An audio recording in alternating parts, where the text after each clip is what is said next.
ఆ ముసలి వ్యక్తిని చూడగానే అందరి గుండెల నుంచి కాళ్ళు వరకు వణుగసాగాయి. ఆ జనంలో అలజడి మొదలైంది. అందరి నోటిలో నుంచి ఒక్కటే మాట, అయ్యగారిని పని తీసుకుందిరా ఆ మాయ. ఆ ముసలి వ్యక్తి ఆంధ్రప్రదేశ్లోని ఒక పల్లెటూరు అయిన మాచర్లకి పెద్ద విక్రమ్ సింగ్. ఆ జనం మధ్యలో నుంచి ఒక యువకుడు వాళ్ళని చీల్చుకుంటూ ముందుకు వచ్చాడు. అక్కడ పడి ఉన్న విక్రమ్ సింగ్ని చూసి, తాతయ్య, తాతయ్య, నువ్వే నాకు శివమంత్రం నేర్పించావు. నీకు ఇంత దారుణమైన మృతి ఎందుకు వచ్చింది తాతయ్య? ఆయన కాళ్ళ దగ్గర కూర్చొని ఏడవసాగాడు.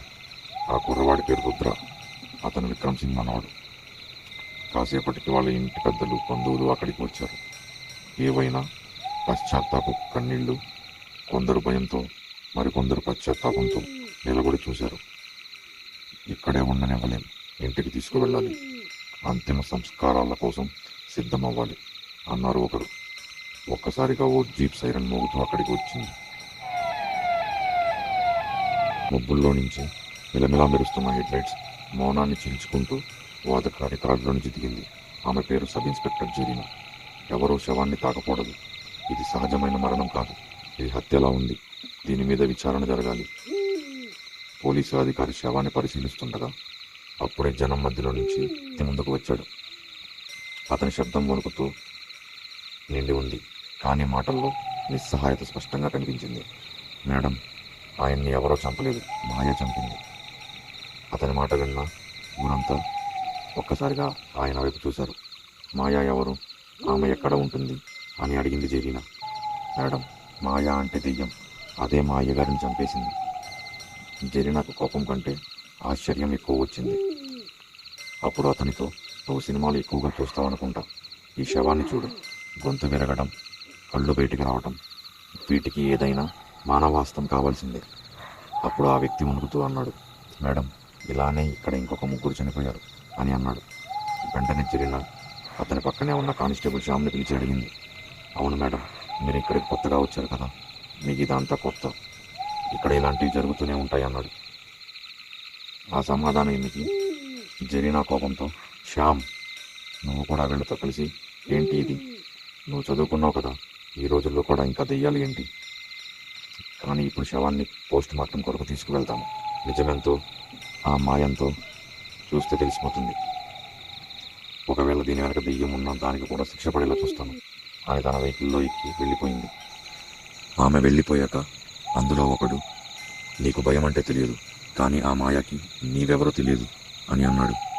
ఇక చిన్నగా అందరూ అక్కడి నుండి బయలుదేరారు. వెళ్తూ వెళ్తూ ఈ రాత్రి ఇంత భయంకరంగా ఉంటే ఇలాంటి ఇంకెన్ని రాత్రులు ఉండబోతున్నాయో అనుకుంటూ అక్కడి నుంచి వెళ్ళిపోయారు. కొంతసేపటికి రుద్ర వాళ్ళ ఇంట్లో అందరూ కలిసి నిశ్శబ్దంగా కూర్చొని ఉన్నారు. గదిలో గాఢమైన మౌనం అలుముకుంది. జరిగిన ఘటన ఇంకా ఎవరి మనసులో నుంచి పోలేదు. ప్రతి ఒక్కరూ ఒక్కటే ప్రశ్నతో ఉన్నారు, ఇది ఎవరు చేశారు? ఇంతలో విక్రమ్ సింగ్ కొడుకు నరేంద్ర సింగ్ ఆ మౌనాన్ని తొలగించేందుకు తన భార్య ఛాయ వైపు తిరిగి, ఇంకా ఆలస్యం చేయకుండా మన కూతురు లావణ్యకి చెప్తే మంచిది అని నిదానంగా అన్నాడు. ఛాయ కూడా తలాడించింది, అవును అని ఏదో ఆలోచిస్తూ, కానీ ఆమెకు చెప్పే ముందు నిజంగా ఏమైందో మనకి స్పష్టంగా తెలిసి ఉండాలి. మన అమ్మాయిని భయపెట్టడం నాకు ఇష్టం లేదు అని జాగ్రత్తగా మాట్లాడింది. మరోవైపు హైదరాబాద్లో ఒక రాత్రి రెస్టారెంట్లో శాంతమైన వాతావరణం, హాయిగా వెలుగుతున్న క్యాండిల్స్ మధ్య డాక్టర్ లావణ్య తన ఫ్రెండ్స్తో కూర్చుంది.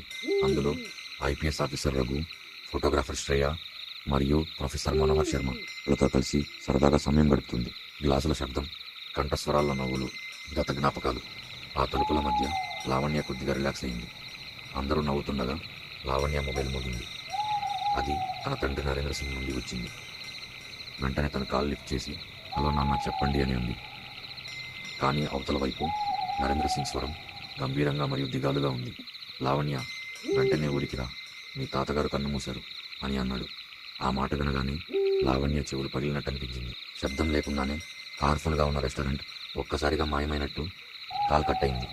లావణ్య పరిస్థితిని గమనించిన శ్రేయ వేగంగా ముందుకు వచ్చి లావణ్య తలపై చేపెట్టి అడిగింది, లావణ్య, ఏం జరిగింది? వెంటనే తన కన్నీళ్లు తుడుచుకుంటూ ఇలా చెప్పింది, మా తాతగారు ఇక లేరు, నేను వెంటనే ఇంటికి బయలుదేరి వెళ్ళాలి అని చెప్పింది. అది విన్న మిగతా ముగ్గురు నిశ్శబ్దంగా నిలిచిపోయారు. రఘు వెంటనే అన్నాడు, ఊరికి నువ్వే కాదు, మేమందరం కూడా వస్తాం, నిన్ను ఒంటరిగా పోనివ్వం అని అన్నాడు. ఇది ఇలా ఉండగా మరోవైపు పోలీస్ స్టేషన్లో సబ్ ఇన్స్పెక్టర్ జరీనా తన కుర్చీలో అశాంతంగా కూర్చుని ఉంది. ఆమె ముందు విక్రమ్ సింగ్ పోస్ట్ మార్టం నివేదిక తెరిచి ఉంది. కానీ అది ఆమె అంచనాలను తగ్గట్టుగా లేదు. నివేదికలో ఇలా ఉంది: మరణానికి కారణం మెడ ఎముక విరగటం, శరీరంపై లోతైన గాయాలు మరియు అంతర్గత రక్తస్రావం. ఈ గాయాలు పదునైన ఆయుధం లేదా అత్యధిక బలంతో జరిగినట్లు అనిపిస్తుంది. జరీనా నివేదికను పక్కకు నెట్టింది. ఆమె చూపులు పక్కనే ఉన్న టీ కప్పు మీద పడ్డాయి. దాని చేతిలోకి తీసుకొని ఒక్క గుక్కలో తాగేసింది.